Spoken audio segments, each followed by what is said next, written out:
Hallelujah. ऊंची आवाज में बोलो हालेलुया। आप तैयार हैं वचनों को सुनने के लिए? मैंने कहा था आप लंगड़े चलते हुए देखिए, आप अंधों को आंखें मिलते हुए देखिए, लेकिन अगर आपके पास वचन नहीं तो शैतान आपको घेर लेगा। पता है कि नहीं पता? अपनी आंखों के सामने मैंने कहा चाहे आप लंगड़े चलते हुए देखिए, आपने हजारों टेस्टिमनीज सुनी, आज आपने थर्सडे सुनी, आप हर संडे सुनते हैं, हाँ या ना? इन टेस्टिमनीज को सुनने के बावजूद भी और रिसीव करने के बावजूद भी जो चीज आपको संभाल के रखती है वो वचन है। और वचन कितने प्रकार का है? दो तरह का। एक है रेमा वचन, एक है लोगोस। रेमा वचन किसे बोलते हैं? जो परमेश्वर खास आपको देता है, जैसे मुझे दिया था, हे मेरे प्रिय भाइयों हियाव बांधो, दृढ़ रहो, क्योंकि मसीह में की गई मेहनत कभी व्यर्थ नहीं जाती। अपनी बात समझ रहे कि नहीं? वो मेरा रेमा वचन था। अपने पड़ोसी को बोलो तेरा रेमा वचन क्या है? वो तेरी हेल्प करेगा परमेश्वर से वो चीजें लेने के लिए जो परमेश्वर चाहता है। उसे क्या कहते हैं? रेमा वचन। जो कैसे मिलता है आपको? आप जब लगातार बाइबल पढ़ते हैं, रोज परमेश्वर के वचन के साथ जब आप जुड़ते हैं, परमेश्वर आपको रेमा वचन देता है। पतरस को मिला, पतरस ने कहा परमेश्वर अगर तू ही है तो मुझे रेमा वचन दे, यानी तू मुझे मुंह से बोल कि तू पानी पे चल के मेरे पास आ। और बाइबल कहती है यीशु मसीह ने कहा आ जा, तो पतरस पानी पे चलने लगा। रेमा वचन आपको असंभव असंभव कर देता, आपकी लाइफ में इम्पॉसिबल पॉसिबल कर देता। जो रिपोर्ट है ना आपके हाथ में इम्पॉसिबल वाली ठीक नहीं हो सकती, पॉसिबल होगी आज इस फायर से। ये रेमा वचन कर सकता है। आमीन। उसने मेरी लाइफ में किया जब मैं निराशा में था और लगता था कि यीशु मसीह से भी ये काम नहीं हो सकता, लेकिन परमेश्वर में चल रहा था कि चलते हैं, अब और कोई रास्ता नहीं है, मुझे जीवित परमेश्वर के बारे में मालूम है, यही वो जीवित परमेश्वर जो मुझे मिला है। लेकिन रेमा वचन मिलने के बाद हे मेरे प्रिय भाइयों हियाव बांधो, दृढ़ रहो, क्योंकि रोज 2 घंटे मुझे बाइबल पढ़नी पड़ती थी। इसलिए नहीं कि मैं परमेश्वर से बहुत प्यार करता था, इसलिए क्योंकि वो बाइबल पढ़ने से मेरे मेंटली अपसेट के जो दौरे अटैक थे वो कम हो जाते थे। तो मुझे बाइबल पढ़ना मेरी मजबूरी थी, बाइबल पढ़ने से मुझे आराम मिलता था और दुष्ट आत्मा के अटैक कम हो जाते थे, और इसलिए मैं बाइबल पढ़ता रहता था। और जब बाइबल पढ़ने की आदत पड़ गई, बाइबल पढ़ते पढ़ते एक वचन मेरे सामने आया और मुझे लगा कि नहीं, ये वचन आम वचन नहीं है, परमेश्वर ने मुझसे आज खास बात की है, और उसी वचन के जरिए मैंने मेहनत करनी शुरू की और आज मैं आपके सामने हूं। आमीन। मेरे लिए वो वचन था, आपके लिए कोई भी हो सकता है। किसी के लिए कोई भी वचन रेमा वचन बन सकता है। रेमा वचन वही बाइबल का लिखा हुआ वचन ही होता है, लेकिन जब आप रोज बाइबल पढ़ते हैं, एक दिन कोई ना कोई वचन ऐसा होता है जो आपके दिल में घर कर जाता है और आपको मालूम होता है कि आज मैंने सिंपल वचन नहीं पढ़ा, आज परमेश्वर ने इस वचन के जरिए खास मुझसे बात की। लेकिन लोगोस वचन जो लिखा हुआ वचन है उसे पढ़ना भी जरूरी है, क्योंकि शैतान रेमा से नहीं, वो लोगोस से हारता है। आपकी लाइफ में मिरेकल रेमा वचन से होता है, जो परमेश्वर आपसे बात करता है। लेकिन जब शैतान आपकी परीक्षा करता है, वो आपको रेमा वचन के बारे में नहीं, वो आपको लोगोस से, आपके माइंड में आपकी परीक्षा करता है। यीशु मसीह के पास आके उसने बोला पत्थरों को बोलिए क्या बन जाए? रोटियां बन जाए। और यीशु मसीह ने रेमा वचन का यूज नहीं किया कि थोड़े दिन पहले मेरे लिए आकाशवाणी हुई थी कि मैं उसका प्रिय बेटा हूं, वो मुझसे बहुत खुश है। यीशु मसीह ने लिखे हुए वचन का यूज किया और कहा कि शैतान लिखा है इंसान अकेली रोटी से नहीं, परंतु परमेश्वर के मुख से निकले एक वचन से जिंदा रहेगा। आमीन। कितना इंपॉर्टेंट है लिखा हुआ वचन आपकी लाइफ में होना, कितना जरूरी है जो बाइबल आपके हाथ में है इसे रोज पढ़ना। नहीं तो जितने मिरेकल्स आप देखते हैं, जितने मिरेकल्स आप रिसीव करते हैं, जितना सामर्थ आप रिसीव करते हैं, उसके बावजूद शैतान आपको धोखा दे जाएगा अगर आप इस वचन को नहीं पढ़ते तो। इमेजिन करो, लंगड़े चलते हुए देखना, पागलों को संगलियों से आजाद होते हुए चर्च में देखना, 25 साल बाद प्रेगनेंसी देखना, लंगड़ों को चलते हुए देखना, बॉर्न क्रिपल को चलते हुए देखना, और फिर भी शैतान से धोखा खा जाना, क्योंकि हमें लगता है कि हम परमेश्वर को पूरी तरह से जानते हैं। लेकिन बाइबल कहती है परमेश्वर के कामों को जानना और परमेश्वर को जानना ये दोनों अलग अलग चीजें। बाइबल कहती है उसने इजराइलियों पर अपने काम प्रकट किए और मूसा के ऊपर अपनी गति प्रकट की। आनंदित हो जब परमेश्वर काम करे, खुशी मनाओ जब वो गवाहियां दे। हम हर रोज प्रार्थना करते हैं परमेश्वर हमारी गवाहियों के टेस्टिमनीज के लेवल को बढ़ा और सामर्थ्य दे, और लंगड़े चलाने की और मुर्दों को जिलाने की। लेकिन साथ साथ हम ये भी ध्यान रखते हैं कि जिस चीज ने हमें संभाल के रखना है और शैतान से बचाना है और उस पर वार करने का हमें ताकत देनी है, वो परमेश्वर का वचन है। अपने पड़ोसी को बोलो रोज पढ़ना है, आराम से, ध्यान से, फोकस से और आत्मा से इसे पढ़ना है। आमीन। अगर आप बाइबल को पढ़ने की आदत डाल लेंगे तो जब शैतान आपकी परीक्षा करने के लिए आएगा, आप उसे दबा देंगे अपने पैरों के नीचे। मैं आपको सच कह रहा हूं, क्योंकि जब वो अपने क्वेश्चंस के साथ आता है तो आपके माइंड में आता है, आपके माइंड में वो अजीब से क्वेश्चंस पैदा करता है, सवाल पैदा करता है, आपको अलग अलग तरह से वो टॉर्चर करने की कोशिश करता है, आपको पाप के फायदे दिखाने की कोशिश करता है, वो कई कुछ करने की कोशिश करता है। और अगर आपने सिर्फ लंगड़े चलते हुए देखें और वचन के बारे में आपको जीरो नॉलेज है तो आप फंस जाएंगे। इसीलिए मैं कहता हूं कि उस चर्च को अटेंड करो जहां परमेश्वर का वचन आपको गहराई से मिल रहा हो। वो जहां भी हो, आप जहां भी जिस देश में मुझे सुन रहे हैं, अगर आप वचन में कच्चे रह गए तो शैतान के लिए आप एक इजी टारगेट है। उसे मालूम है कि उसे एक्सपीरियंस है, वो पुराना सांप है, उसे मालूम है आपको किस तरह से घेरना है। उसने यीशु मसीह के पास आके बड़ी बड़ी बातें नहीं की।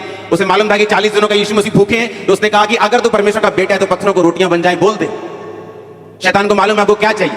किसी की कमजोरी पैसा है, किसी की कमजोरी व्यभिचार है, किसी की कमजोरी कुछ है। उसे मालूम है आपकी कमजोरी क्या है। किसी की कमजोरी डर है, किसी की कमजोरी उसकी पढ़ाई है, किसी की कमजोरी उसका बिजनेस है, किसी की कमजोरी उसके रिश्तेदार हैं। शैतान को मालूम है आपकी कमजोरी क्या है, और अगर आप वचन में कच्चे हुए, वो आप ही की कमजोरी को आप ही के खिलाफ यूज करेगा और आपको गिरा देगा। और वचन आपको ताकत देता है अपनी कमजोरियों के ऊपर ओवरकम करने के लिए। वचन आपको ताकत देता है अपने पाप के ऊपर कब्जा करने के लिए। इसलिए परमेश्वर ने कहा, अपने शरीर को शैतान के हाथों में, पाप के हाथों में नहीं सौंपो, अपने अंगों को धर्म के हथियार होने के लिए परमेश्वर के हाथों में सौंप दो। एक बार जरा जोरदार हालेलुया बोल दो जरा, आमीन। इसलिए अगर आप वचन से प्यार करते हैं, इसको रोज पढ़ते हैं, ये आपके मोबाइल में होना चाहिए। जिस तरह फेसबुक आपके मोबाइल में, ये आपके घरों के ऊपर टंगा हुआ होना चाहिए। आपके फेवरेट वर्ड्स, आपके रेमा वचन, वो वचन जो आपके दिल को अट्रैक्ट करते हैं, जो वचन आपके दिल को अच्छे लगते हैं। आपको मालूम है कि कहीं परमेश्वर मुझसे इन वचनों के जरिए बात कर रहे हैं। ये आपकी गाड़ियों पे लगे होने चाहिए, ये आपकी साइकिल पे लगा होना चाहिए, आपके बाइक पे लगा होना चाहिए, आपके घर पे लगा होना चाहिए, आपके नौकरी वाले स्थान पे, आपके बिजनेस पे, आपके घर पे, आपके घर के दरवाजों पे ये लगा होना चाहिए। इसी ने आपको बचाना है। जो कुछ आप ले भी रहे हो ना खुदा से, अगर आपने कैंसर से हीलिंग ले ली है, इसको संभाल के भी वही वचन हेल्प करेगा कि आप रख सके। इतना जरूरी है परमेश्वर के वचन को पढ़ना और इसे समझना। आमीन। परमेश्वर ने इतिहास में बहुत से लोगों को ब्लेसिंग दी है, बहुत से लोगों को मसा दिया है, बहुत से लोगों को पदवियां दी हैं, लेकिन बाइबल कहती है कुछ लोग उसे संभाल पाए और कुछ लोग उसे नहीं संभाल पाए।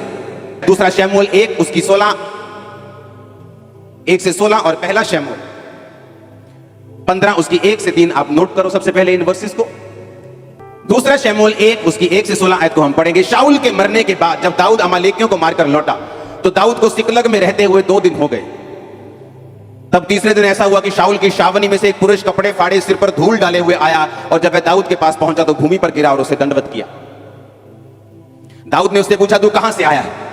उसने कहा, मैं इस्राएली छावनी में से बच के आया हूं। दाऊद ने उससे पूछा, वहां क्या बात हुई, मुझे बताओ। उसने कहा कि लोग रणभूमि छोड़कर भाग गए हैं, बहुत लोग मर गए हैं, शाऊल और उसके पुत्र योनातन भी मारे गए हैं। दाऊद ने उसको समाचार देने वाले से पूछा, तू कैसे जानता है कि शाऊल और उसका पुत्र योनातन मर गए? समाचार देने वाले जवान ने कहा, संयोग से मैं गिलबो पहाड़ पर था तो क्या देखा कि शाऊल अपने भाले की टेक लगाए हुए है। मैंने देखा, उसका पीछा किया। फिर मैंने यह भी देखा कि उसका पीछा किए हुए रथ और सवार बड़े वेग से दौड़े आ रहे हैं। उसने पीछे फिरकर मुझे देखा और मुझे पुकारा, और मैंने कहा, क्या आज्ञा? शाऊल ने मुझसे कहा, तू कौन है? मैंने उससे कहा, मैं अमालेकी हूं। उसने कहा, मेरे पास खड़ा होकर मुझे मार दे, क्योंकि मेरा सिर तो घूमा जाता है परंतु मेरा प्राण नहीं निकलता। तब मैंने यह निश्चय जान लिया कि वह गिर जाने के पश्चात बच नहीं सकता। मेरे पास खड़े होकर मैंने उसे मार डाला, और मैं उसके सिर का मुकुट, हाथ का कंगन लेकर यहां अपने प्रभु के पास आया हूं। तब दाऊद ने अपने कपड़े फाड़ कर कहा, जितने पुरुष उसके संग थे उन्होंने भी वैसा ही किया। सब बोलो आमीन। 12 आयत में लिखा, और वे शाऊल और उसके पुत्र योनातन और यहोवा की प्रजा और इस्राएल के घराने के लिए छाती पीटने और रोने और सांझ तक कुछ न खाया, और इस कारण कि वह तलवार से मारे गए। फिर दाऊद ने उस समाचार देने वाले जवान से पूछा, तू कहां का है? उसने कहा, मैं तो परदेसी का बेटा अर्थात अमालेकी हूं। दाऊद ने उससे कहा, तू यहोवा के अभिषिक्त को नष्ट करने के लिए हाथ बढ़ाने से क्यों नहीं डरा? तब दाऊद ने एक जवान को बुलाकर कहा, निकट जाकर उस पर प्रहार कर। तब उसने उसको ऐसा मारा कि वह मर गया। और दाऊद ने उससे कहा, तेरा खून तेरे ही सिर पर पड़े, क्योंकि तूने ये कहकर अपने विरुद्ध साक्षी दी है कि मैंने यहोवा के अभिषिक्त को मार डाला है। अब ध्यान से समझना, जिस व्यक्ति ने शाऊल को मारा, 8 आयत को पढ़ेंगे। जब दाऊद ने पूछा, तू कौन है, तू कहां से आया? उसने पता क्या कहा? कौन है वो? कौन है? कहता, मैं अमालेकी हूं। पहला शमूएल 15 उसकी 1 से 3। शमूएल ने यानी भविष्यद्वक्ता ने शाऊल से कहा, यहोवा ने अपनी प्रजा इस्राएल पर राज्य करने के लिए तेरा अभिषेक करने को मुझे भेजा था, इसलिए अब यहोवा की बातें सुन ले। सेनाओं का यहोवा यूं कहता है कि मुझे याद है कि अमालेकियों ने इस्राएलियों से क्या किया। जब इस्राएली मिस्र से आ रहे थे तब उन्होंने मार्ग में उनका सामना किया। इसलिए अब जाकर अमालेकियों को मार, जो कुछ उनका है उसे बिना कोमलता किए नष्ट कर, क्या पुरुष, क्या स्त्री, बच्चा, दूध पीता, क्या गाय, बैल, भेड़, बकरी, क्या ऊंट, क्या गधा, सबको मार दे। कितने साल पहले? कुछ साल पहले परमेश्वर ने कहा, मैंने तेरा अभिषेक किया। अब तो एक बात सुन, जाके अमालेकियों को फिनिश कर दे। और बाइबल कहती है, जब वो अमालेकियों को मारने के लिए गया तो दयालु बन गया। आप परमेश्वर से ज्यादा दयालु मत बनो। और दयालु बन के कुछ अमालेकियों को छोड़ दिया, गाय बैल भेड़ बकरे को छोड़ दिया। जब शमूएल वापस आया तो उसने कहा ये क्या हुआ? उसने कहा यहोवा तुझे आशीष दे और मुझे भी दे, देखो मैंने अमालेकियों को मार दिया। कहता अगर मार दिया तो ये भैं भैं भैं भैं ये क्या हो रहा है इधर?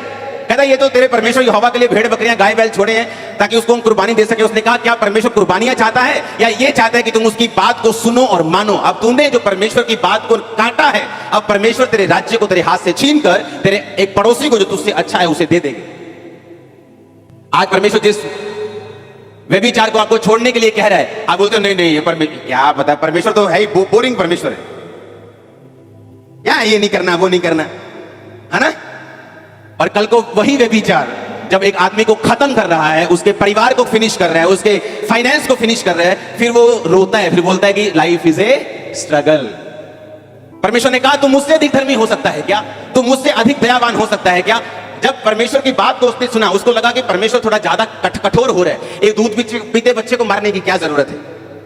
लेकिन परमेश्वर जानता था कि जिस वंश को तू छोड़ रहा है वही वंश तेरे सामने खड़ा होगा और वही तुझे मार देगा। और इसलिए दाऊद ने जब कहा तू कौन है, तूने जो शाऊल का सिर काट दिया और उसको मार दिया, तू कौन है, तू कहां से आया? दाऊद को शक हुआ, उसको उसने जानबूझ के उसने एक स्पिरिचुअल क्वेश्चन पूछा, तू कौन है, तू कहां से आया? उसने कहा मैं अमालेकी हूं। दाऊद को याद आया कि ये वही अमालेकी है जिसको मारने के लिए परमेश्वर ने शाऊल से बोला था और वो फेल हो गया था, आज उसी ने उसको मार दिया। आज वही ड्रामा सीरियल जो परमेश्वर देखने के लिए मना करता है, 4 साल बाद जब वही ड्रामा घर में शुरू होता है तो दुखी होते लोग। आप मेरी बात समझ रहे कि नहीं? अगर परमेश्वर आपको कोई चीज करने के लिए बोलता है तो आप परमेश्वर से ज्यादा समझदार बनने की कोशिश मत करो, आप परमेश्वर से ज्यादा धर्मी बनने की कोशिश मत करो, आप परमेश्वर से ज्यादा ताकतवर बनने की, समझदार बनने की कोशिश मत करो। जो परमेश्वर का वचन कहता है हमें वो करना है। और बाइबल कहती है, उसने कहा मैं तो अमालेकी हूं, उसने कहा वही अमालेकी जिसको परमेश्वर ने कहा था कि इनके सभी लोगों को खत्म कर दे क्योंकि ये इजराइल के दुश्मन हैं, अगर ये रहेंगे तो इजराइल के वंश से जो परमेश्वर यीशु मसीह ने आना है वो नहीं आ पाएगा। अब हमारा युद्ध मांस और लहू से नहीं, हम अब जानते हैं, हाँ या ना? लेकिन तब परमेश्वर इजराइल को वंश को बचाने के लिए कि यीशु मसीह धरती पे आ सके, उनको अलग अलग तरह से हुक्म और आज्ञाएं देते थे, उनको अलग अलग तरह से बचाते थे। ये परमेश्वर की मर्जी थी उनकी जिंदगियों में। लेकिन जब इंसान परमेश्वर के काम को, उसके वचन को समझने में अपनी दिमागी बुद्धि का प्रयोग करता है और फेल हो जाता है, लेकिन आने वाले समय में उसे मालूम होता है ओहो परमेश्वर ने तो मुझसे ये कहा था लेकिन मैं ही करने में इसे फेल हो गया। हालेलुया। जब मैं परमेश्वर में आया तो ऐसे कुछ लोग थे मेरी जिंदगी में जो बड़े प्रभावशाली थे, जिनका बड़ा प्रभाव था मेरी जिंदगी के ऊपर, जिनका बड़ा प्रभाव था मेरे परिवार के ऊपर, मेरे फादर के ऊपर, मेरे मदर के ऊपर, हमारे परिवार के ऊपर, फाइनेंशियली, फिजिकली, सोशली, एवरीथिंग। वो हमसे 10, 12, 15, 20, 100 गुना बड़े थे। और उन्होंने कहा अगर तू परमेश्वर में गया, तेरे पास्टर को पीटेंगे, अगर तू प्रभु में गया तो हम तू वापिस आएगा पछता के। काका आप पढ़िया कर, ए वाली बुक पढ़िया कर, तू बाइबल छाड़ दे, तू पढ़नी। और परमेश्वर ने कहा अगर तेरी दाहिनी आंख ठोकर दे तो क्या कर, उसे निकाल कर क्या कर दे, फेंक दे। अपनी आंख की चिंता मत कर, अगर तेरा पांव तुझे ठोकर देता है तो काट कर फेंक दे, लंगड़ा होकर परमेश्वर के राज्य में प्रवेश कर जा। हाँ, काना होकर प्रवेश कर जा। इससे अच्छा कि तू दोनों आंखें पाते हुए तू नरक में चला जाए और दोनों पांव लिए हुए तू नरक में चला जाए, काट दे उनको, मेरे राज्य में प्रवेश कर जा। जो कुछ तू छोड़ेगा मैं 100 गुना दूंगा, जो कुछ तू मेरे लिए गवाएगा मैं तुझे 100 गुना दूंगा। ओ आमीन ऊंचा चाहिए। हालेलुया। मैंने क्या किया? एक कह लो कि मैं इतना फंसा हुआ था बीमारियों में और दुष्ट आत्मा में, और दूसरा मेरे को परमेश्वर के वचन की नॉलेज हो चुकी थी। मैंने कहा डोंट वरी, जिस रास्ते को मैंने चुना है बावजूद इसके कि मेरी फैमिली क्या कहती है, प्रभावशाली लोग क्या कहते हैं, दुनिया क्या कहती है, मैं इस बात को नहीं सुनूंगा और वही चुनूंगा जो परमेश्वर कहते हैं। थोड़े साल बाद क्या हुआ? जिस फाइनेंस पे वो घमंड करते थे आज वो खत्म हो चुके, आज वो कर्जे के नीचे आ चुके, आज सोशल स्टेटस में मैं उनसे कहीं गुना ऊपर हूं। ये परमेश्वर ने किया है, कोई घमंड नहीं। आज हर स्टेटस में मैं उनसे ज्यादा हूं क्योंकि मैंने एक समय फैसला किया कि मैं परमेश्वर को पकड़ के रखूंगा, आंख को नहीं, मैं टांग को नहीं, मैं परमेश्वर के वर्ड को पकड़ के रखूंगा। आमीन। और यही शाऊल ने गलती की, शाऊल ने यही गलती की कि उसने अपने आप को परमेश्वर से ज्यादा धर्मी समझा। ना मासी दा नहीं दिल दुखाना, आपा फिर की 7 हफ्ते चर्च ना जावांगे तो मासी जिस दिन फ्लाइट चढ़ के फिर चर्च चल जाएंगे, पर मासी का दिल नहीं दुखाना।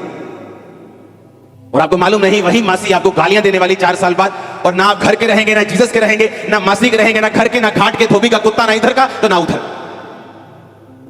ऐसी हालत मैंने देखी ऐसे लोगों की जिन्होंने मेरे साथ बपतिस्मा लिया, मेरे जैसे एक्साइटेड, मेरे जैसे अपने घरों को छोड़ने के लिए तैयार, मेरे जैसे प्रचार करने के लिए तैयार। लेकिन एक दिन फैमिली आके बोलती है ए काका जे तू जाना है चर्च ते देला, ना तेरा ब्याह करना, ना तेन दुकान च हिस्सा देना, ना तेन आ करना, सरेंडर कर दिए, चलो शादी हो जाएगी। अब शादी में बीवी रोज मारती है।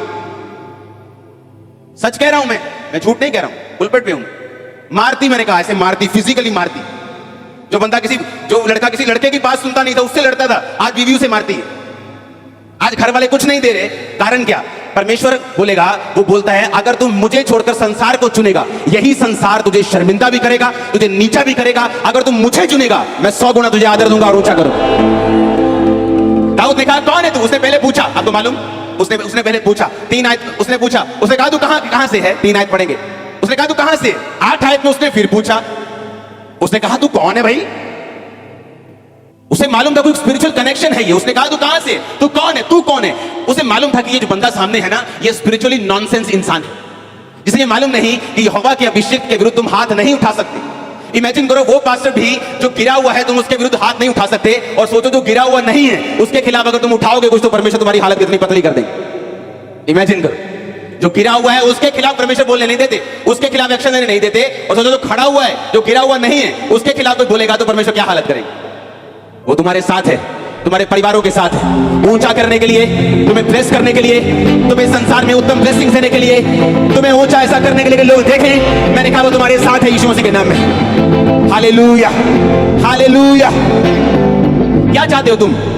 अपने बॉस की बात सुनकर यीशु मसीह को छोड़ देना क्योंकि तुम्हें नौकरी प्यारी है? वो तुम्हें खुद बॉस बना देगा अगर तुम खड़े रहोगे तो। आज वो लोग जो प्रभाव रखते थे आज खुद परमेश्वर में आना चाहते हैं, क्योंकि मैं खड़ा रहा, परमेश्वर मैं खड़ा रहा, मेरा परिवार मेरे पीछे आया, लोग मेरे पीछे आए, अब वो पीछे आए, क्योंकि ये रीजन था। परमेश्वर ने कहा, आपको मालूम जो लोग आपका विरोध करते हैं एक्चुअल में परमेश्वर उनको ब्लेस करना चाहते हैं, और शैतान उन्हीं को यूज करता है आपके खिलाफ। और अगर आप उस समय इंसान की शक्ल ना देख के परमेश्वर की योजना को समझेंगे, और इंसान को अगर ऑफेंड करना पड़े, नाराज करना पड़े, आप कर देंगे, लेकिन परमेश्वर को पकड़े रहेंगे, आप उसी इंसान की आशीष का कारण बन जाएंगे जो आपका विरोध कर रहा है।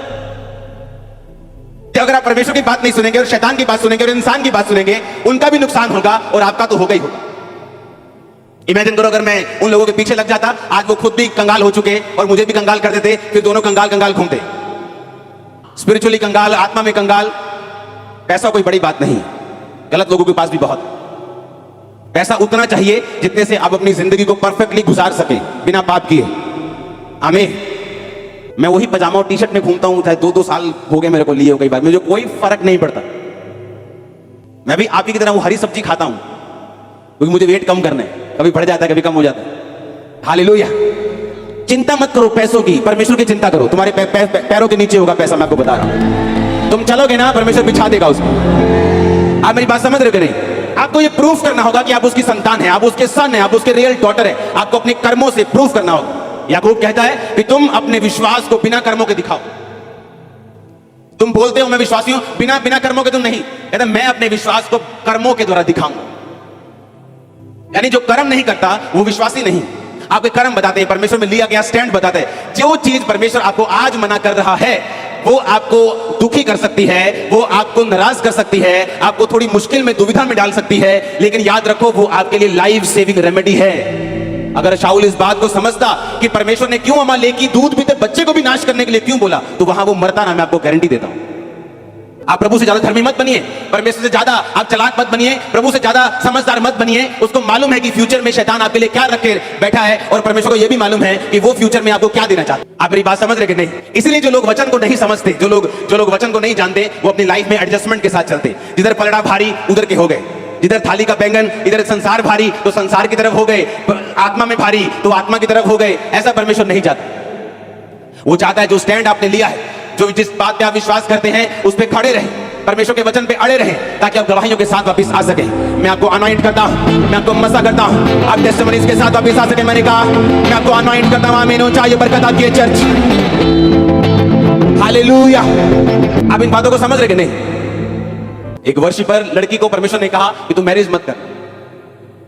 एक पास्टर उसको मिला उसकी लाइफ में, वो भी सेवा करता था, वो भी सेवा करती थी। प्रभु को मनाना शुरू किया, प्रभु वो भी सेवा करता, मैं भी सेवा कर दी, तो इकट्ठे में चला गया पर रुमान।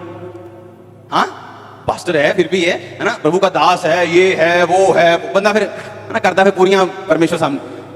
शादी हो गई, अब उसे मालूम था मैरिज होने के बाद वो यूज नहीं हो रही, प्रीच तो कर रही है लेकिन उस तरह से इस्तेमाल नहीं हो रही, क्योंकि परमेश्वर का हुक्म था। सबको ये हुक्म नहीं है। आप मैरिज कर सकते, सेवा कर सकते, सेवा बढ़ेगी भी, वो बात नहीं। हर केस अलग अलग है। और जब सालों साल इस्तेमाल नहीं हुई, मैरिज भी फेल हो गई, एक दिन आया डाइवोर्स हो गया, बुढ़ापे में जाके इस्तेमाल हुई, उसकी सेवकाई से बेनीहीन बचा। हम जितना मर्जी कोशिश कर लें, परमेश्वर को कुछ समझाने की, लेकिन जो परमेश्वर ने कह दिया वो हमारे फायदे के लिए। जब अपने स्पिरिचुअल फादर की चर्च में होता था, परमेश्वर मेरे एक एक रुपए को मेरी जेब से खाली कर देते, लाखों रुपया मेरी जेब में होता था और परमेश्वर बोलता था दे ही जा बस। और मैं बोलता था कि परमेश्वर तू श्योर है ना, मेरे पास जाते वक्त सिर्फ टिकट बची है और 1 रुपया भी नहीं है और मैं इंटरनेशनल पास्टर हूं और मेरी जेब में पैसा नहीं है, देख ले कैसा लगेगा। और परमेश्वर कहता था देता जा, और मैं आते जब पहुंच जाता था थैंक्स करके कि पहुंच गए, भी चल अंदर पहुंच गए। आके मैं बोलता था कि अब हम 2 गुना 3 गुना बढ़ेंगे। लोगों को लगता था ऐसा क्या कर रहे हो तुम 2-3। मुझे मालूम था मैं परमेश्वर के वर्ड को, उसके बात को फॉलो कराया हूं, मैं प्रार्थना में रहा हूं, मैंने परमेश्वर के वचन को इग्नोर नहीं किया। अब हम बढ़ेंगे। रिकॉर्ड ब्रेकिंग गैदरिंग्स होती थी। लोगों की समझ में नहीं आता था कि ये हो क्या रहा है। वो एक नतीजा था पीछे बैकग्राउंड में परमेश्वर की आवाज को सुनने का और उसकी आवाज को मानने का। आमीन। अगर आप परमेश्वर की आवाज को सुने, फिर कंप्यूटर में आपको गैदरिंग्स बनाने की जरूरत नहीं। हालेलुया। फिर कैमरा एंगल घुमाने की जरूरत नहीं, फिर आपको मालूम है कि आप क्या कर रहे हैं। आप मेरी बात समझ रहे कि नहीं? अगर आपने वचन को समझ लिया, अगर आपने ये समझ लिया कि परमेश्वर मेरी लाइफ में क्या चाहते हैं और आपने उसे फॉलो करने का फैसला कर लिया कि मैं इसी चीज को फॉलो करूंगा, मेरी बुद्धि परमेश्वर से ज्यादा नहीं है, मेरी समझ उससे ज्यादा नहीं है, मेरा स्टैंड, मेरी दूरदर्शिता उससे ज्यादा नहीं है, जितना प्रभु दूर देख सकता है मैं नहीं देख सकता। बंद कर दो हिसाब किताब से चलना, परमेश्वर के लिए खुले ओपन में चलो, दिलेरी के साथ चलो, वो आपके साथ खड़ा होगा। मैं सच कह रहा हूं आपको। आप किसी इंसान के लिए स्टैंड लो, वो मुकर सकता है, परमेश्वर नहीं मुकर सकता, वो पीछे नहीं हट सकता। वो सर्वशक्तिमान परमेश्वर है। उस पतरस ने कहा परमेश्वर हम सब कुछ छोड़ के तेरे पीछे हो लिए, हमें क्या मिलेगा? यीशु मसीह ने कहा एक भी नहीं, ऐसा एक भी केस नहीं होगा। उसने नहीं कहा कि बहुत है जो मेरे पीछे चलेंगे, उसने ये नहीं कहा। उसने कहा एक भी ऐसा नहीं जो मेरे पीछे चले और इस समय 100 गुना ना पाए। घरों समेत जो उसने छोड़ दिए थे, खेतों समेत जो उसने छोड़ दिए थे, अपनी माता, अपने पिता, अपने भाई, अपने बहन, अपने बीवी, अपने बच्चे, सब कुछ। उसने कहा अगर तू 1 एकड़ छोड़ेगा, परमेश्वर ने कहा तू 100 गुना पाएगा। अब बीवी मत छोड़ देना, हाँ कि 100 बीवियां मिलेगी। आप समझ रहे मेरी बात को? उसने कहा जो कुछ तू छोड़ेगा मैं तुझे कितना दूंगा। पतरस को कहा परमेश्वर ने ऐसा एक भी नहीं, इस धरती पे एक भी एग्जाम्पल नहीं, अगर किसी ने मेरे लिए अपने रिश्तेदार छोड़े हों तो मैंने उसे लाखों ना दिए। आप मेरे रिश्तेदार नहीं है क्या? बहुत लोग, आप जितने पुराने मेंबर है सब मेरी मैरिज पे आए थे। हाँ, मेरे रिश्तेदारों को बताना पड़ रहा था यार ही रिश्तेदार है यार, सानू जालन। और कल से आ रही थी हट जा वॉलंटियर, क्योंकि शक्ल देखिए, वॉलंटियर देखिए, रिश्तेदार है असली वाले। हालेलुया। आप समझ रहे बात को? परमेश्वर ने कहा जो कुछ तू मेरे लिए छोड़ देगा मैं तुझे 100 गुना दूंगा। तू मेरे लिए स्टैंड लेगा, मैं तेरे साथ चलूंगा। आमीन। और ये गलती किसने की? शाऊल ने। उसे परवाह थी लोग क्या कहेंगे, उसे लगता था कि मैं ज्यादा समझदार हूं, मैं राजा हूं, मुझे थोड़ी दया आती, मैं दयावान हूं। दूध पीते बच्चों को छोड़ देते, ये छोटे बच्चों को छोड़ देते, इनका क्या कसूर है, इन्हें छोड़ देते हैं। और बाइबल कहती है उसने बहुतों को छोड़ा और परमेश्वर के वचन को एग्जैक्टली फॉलो नहीं किया, और वही उठा और वही अमलेकी कुछ साल में जवान होकर उसी के सिर को काटने वाला बन गया। वो व्यभिचार जो आज आपकी लाइफ में है, आज छोड़ना होगा उसे। वो चोरी की आदत आज छोड़नी होगी, वो कमी आज छोड़नी होगी, वो डर आज छोड़ना होगा, वो अंगीकार आज करना होगा। कल को उसे बड़ा मत करो, सांप को बड़ा मत करो, उसे अजगर मत बनाओ। आज तो वो काट रहा है, कल वो निकल लेगा अगर आप उसको बड़ा करेंगे। परमेश्वर नहीं चाहता।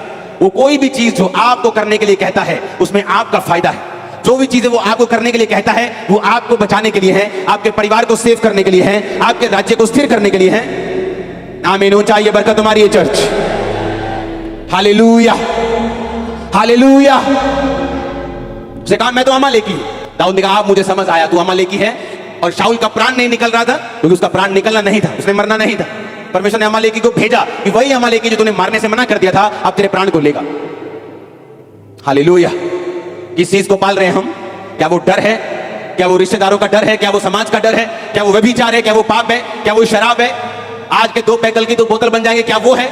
वो क्या है? वो कौन सी आदत है? वो कौन सा सांप है? वो कौन सी गलती है जो आप कर रहे हैं? आज ही फिनिश कर दो, आग में जला के वापिस जाओ और 3 साल में, अगले 5 साल में, 10 साल में अपनी लाइफ की टॉप पोजीशन पे आप होंगे। और मैं ये प्रोफेसी कर रहा हूं आपके लिए यीशु मसीह के नाम में। Hallelujah, hallelujah. मैंने इसी चर्च के लोगों को देखा जो पवित्रताई में चले, जिन्होंने सामर्थ में विश्वास किया, हाई पोजीशंस के ऊपर बैठे हुए आम से लोग बन के एंट्री की थी चर्च में। आज उनकी लाइफ चेंज हो चुकी है, परिवार चेंज हो चुके हैं, स्टेटस चेंज हो चुके हैं, फाइनेंस बदल चुके हैं, सब कुछ चेंज हो चुके हैं। Hallelujah, hallelujah. ऐसे लोग जो टेस्टिमनी देते हैं कि जब हम चर्च में आए, क्योंकि बहुत कम लोगों से मेरा मिलना होता है, कि जब हम चर्च में आए हम फाइनेंशियली पूरी तरह से ब्रोक थे, लेकिन आज हमारे पास इतनी ब्लेसिंग है, इतनी ब्लेसिंग है, इतनी ब्लेसिंग है, हमारे बैंक्स भरे हुए हैं। इसी चर्च के मेंबर्स सिर्फ फॉलो किया कि हम 4 साल से फॉलो कर रहे हैं, हम 5 साल से फॉलो कर रहे हैं। जो परमेश्वर करने के लिए बोलता है उसका रिजल्ट बाद में आता है।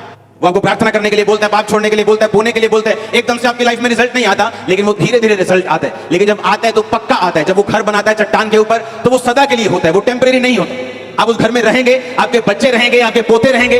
आप मेरी बात समझ रहे कि नहीं? मैं ईंटों वाले घर की बात नहीं कर रहा हूं, मैं आपकी लाइफ के घर की बात कर रहा हूं। उस फाउंडेशन की बात कर रहा हूं जो आप परमेश्वर के वचन से अपनी लाइफ के लिए बना रहे हैं और अपने परिवार के लिए बना रहे हैं। आमीन, आमीन। दाऊद अपनी लाइफ के पूरी उम्र तक बुढ़ा होके, रिटायर होके, परमेश्वर में सो के गया। उसकी गद्दी से उतारने वाला दाऊद को कोई जन्मा नहीं था। क्यों? हर वक्त परमेश्वर की बात को सुनता था। उसने गलती भी की, उसको सजा भी मिली, लेकिन परमेश्वर की हुजूरी में जाना उसने नहीं छोड़ा। परमेश्वर की प्रेजेंस में गया, माफी को मांगा, हमेशा खुदाबंद की प्रेजेंस में रहता था। और बाइबल कहती है रिटायर होके गया।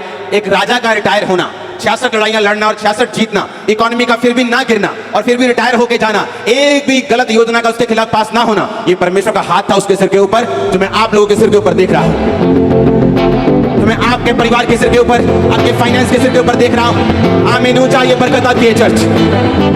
कुछ भी हो जाए, बोलो पड़ोसी को, कुछ भी हो जाए, उसके वचन को मत छोड़ना। आमीन। अब मुझे एक क्वेश्चन का आंसर दो। जब शाऊल ने अमालेकियों को नहीं मारा और परमेश्वर ने कहा आज से तू राजा नहीं, क्या उसी दिन से वो राजा हट गया था गद्दी से? अगले साल, उससे अगले साल नहीं, लंबे समय तक फिर भी वो उस गद्दी पे रहा। 14-15 साल तक रहा होगा। और परमेश्वर की आंखों में वो राजा नहीं था, पर दुनिया की निगाह में वो क्या था? आज दुनिया की निगाह में लोग पास्टर हैं, प्रॉफिट है, लेकिन परमेश्वर की निगाह में नहीं है, प्रभु की निगाह में नहीं है। मैं आपको बता रहा हूं, लोगों की निगाह में है, लोगों को मालूम नहीं। प्रजा के लिए वो शाऊल अभी भी राजा था, अभी भी राजा था, लेकिन परमेश्वर की निगाह में वो राजा नहीं था। आप जब कोई गलत काम करते, पाप करते, आपकी एकदम से ब्लेसिंग्स उड़ नहीं जाती, एकदम से अगले दिन आप लंगड़े नहीं हो जाते, लेकिन आप अपनी डिस्ट्रक्शन की, अपनी तबाही की तैयारी कर रहे होते। आपको लगता है कि नहीं, थोड़ा हिसाब से चलना चाहिए, लेकिन परमेश्वर को मालूम है वो आपको बचाना चाहता है, वो आपको सेव करना चाहता है, वो आगे देख सकता है, उसे मालूम है आगे क्या है। आमीन। अपने हाथों को उठाओ, ऊंची आवाज में बोलो थैंक यू जीसस।